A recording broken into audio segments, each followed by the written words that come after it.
নমস্কার দর্শক বন্ধুরা, আমার চ্যানেলে সবাইকে স্বাগত। আমি আজকে তোমাদের সাথে শেয়ার করব ঝোলে বড়ার তরকারি। ঝোলে বড়ার তরকারি করার জন্য দেখো আমি কিছু সবজি নিয়ে এসেছি। এখানে দেখো আমি দুটো আলু নিয়ে এসেছি, এখানে 100 গ্রামের মতো কুমড়ো নিয়ে এসেছি, একটা গাজর নিয়ে এসেছি, 4টে পটল, এক টুকরো পেঁপে, আর এখানে আছে একটা মূলো।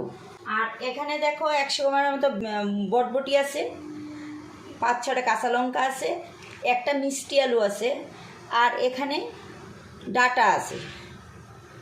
দেখো এটা কিন্তু সজনের ডাটা না, এমনি যে কাটুয়ার ডাটাগুলো হয় সেই ডাটা।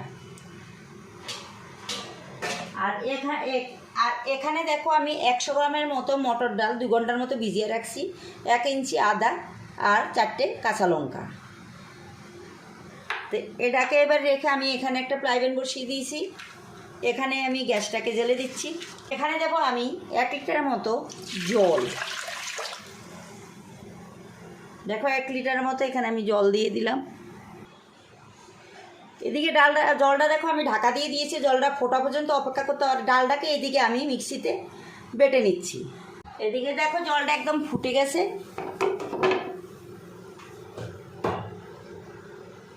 এবার আমি জলটাতে দিয়ে দেবো 1 চামচের মতো লবণ, মানে পরিমাণ মতো দেবো, পরে লবণটা দেখে আমি আবার অ্যাড করে দেবো।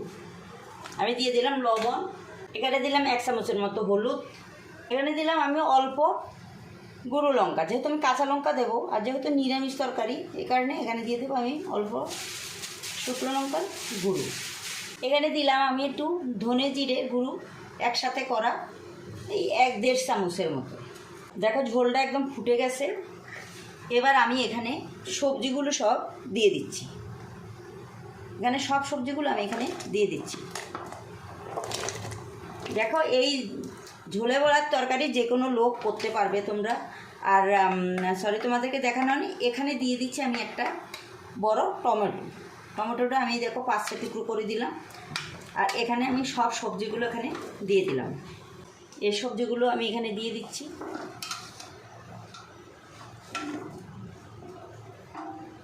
এবার আমি এটা 5-7 মিনিটের মতো ঢাকা দিয়ে রাখবো। দেখো ডালটা এদিকে আমি বেটে নিয়ে এসেছি। এখানে ডালটাকে দেখো 1 চিমটি দিয়ে দিলাম কালো জিরে, আর এখানে দিলাম একটু পরিমাণ মতো হলুদ, এখানে দিলাম পরিমাণ মতো লবণ, 1 চিমটি চিনিটা তোমরা দিতে পারো না দিতে, তো বড়াটা একটু মিষ্টি, যেহেতু ঝালটা বেশি দিয়েছি একটু মিষ্টি মিষ্টি ভালোই লাগে। এবার দেখো এটাকে আমি ভালো করে মাখিয়ে নিচ্ছি। আর এই দিকে দেখো তরকারিটা এই পর্যায়ে এসে গেছে। দেখো 5-7 মিনিটে তরকারিটা প্রায় কিছু কিছু সবজি একদম সিদ্ধ হয়ে গেছে। আমি তরকারিটা এখন ভালো করে নেড়ে দিচ্ছি। আর এখানে আমি দিয়ে দেবো 1/2 চামচের মতো চিনিটা তোমরা না খেলে স্কিপ করতে পারো। আর মিষ্টি তরকারি, নিরামিষ তরকারি একটু মিষ্টি মিষ্টি হলে ভালো। আর যারা যখন অনেকেই চিনি খাও না তারা চিনিটা না দিলেও হবে।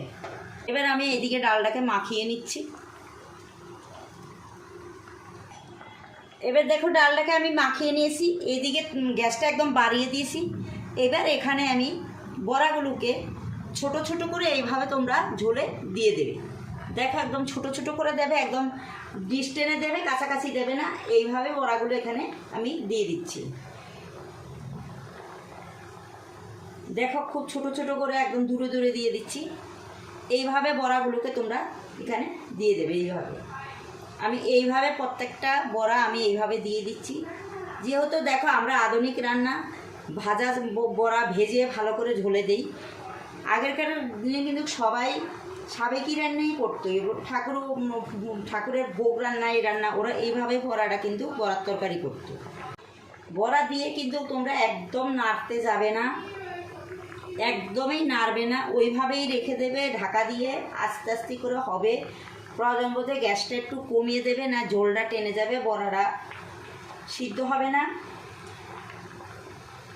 দেখো এইভাবে আমি বড়াগুলো সব এখানে দিয়ে দিলাম।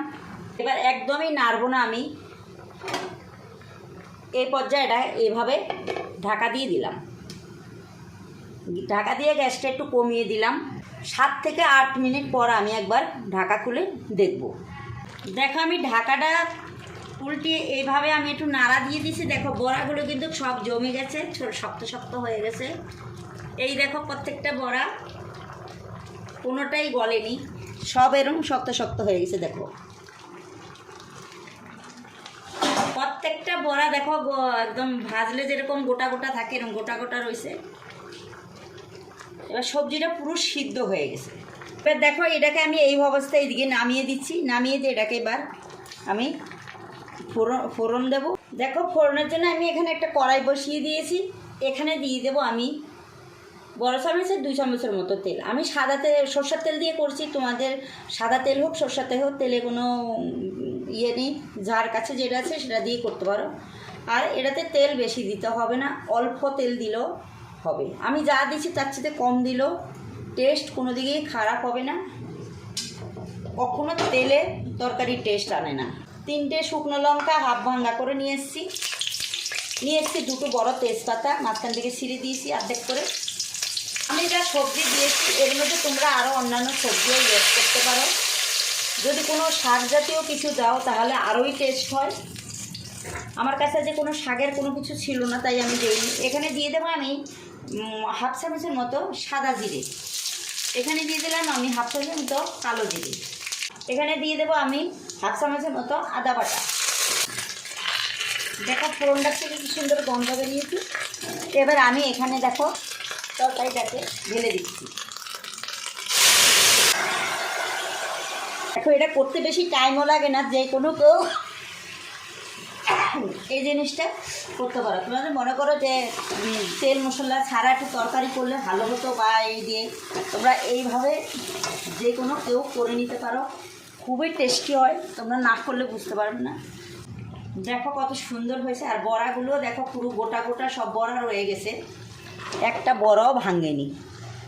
দেখো গোটা গোটা বড়াগুলো সব। দেখো এটা আর আমি বেশি টানাবো না। এবার আমি এখানে দিয়ে দিচ্ছি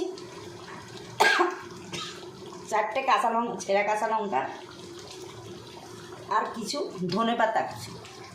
ধনেপাতাটা তোমাদের কাছে থাকলে দেবে, না থাকলে স্কিপ তো করতে পারো, কোনো অসুবিধা নেই। কারণ এই সিজনে তো ধনেপাতাটা খুবই কম পাওয়া যায়। এখন রেসিপিটা আমি এখানেই শেষ করলে, আমি আর ঢেলে দেখাবো না। যদি তোমাদের ভালো লাগে অবশ্যই লাইক শেয়ার কমেন্ট করো। আর এখনও যদি আমার চ্যানেলটাকে সাবস্ক্রাইব না করনি যে বন্ধুরা, অবশ্যই আমার চ্যানেলটাকে সাবস্ক্রাইব করে পাশে থাকা বেল আইকনটা টিক করে দিও নতুন নতুন ভিডিও পাওয়ার জন্য। এখানেই শেষ করলাম। নমস্কার, তোমরা ভালো থাকো, সুস্থ থাকো। Thank you.